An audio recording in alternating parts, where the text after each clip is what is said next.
घघरा गोरी पागल बनावता। अच्छा तोहर रेड कलर के घघरा गोरी पागल बनावता।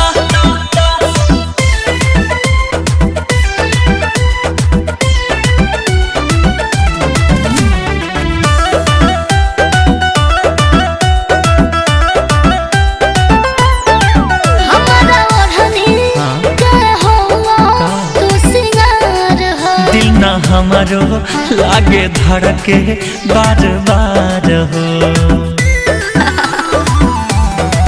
हमारा ओढ़नी के होवा तू सिंगार हो। दिल ना हमारो लागे धड़के बार बार हो। तहरा बिना हमरो नाही निंदिया आवता। तहरा बिना हमरो नाही निंदिया आवता। तोहर रेड कलर के घघरा गोरी पागल बनावता। तोहर रेड कलर के घघरा गोरी पागल बनावता।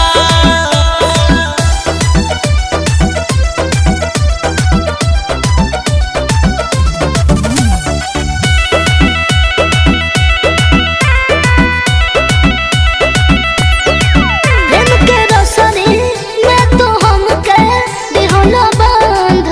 बन गईलू तू शिवेश के अरमान हो। प्रेम के रोशनी में तू हमके दिहला बांध। बन गईलू तू शिवेश के अरमान हो।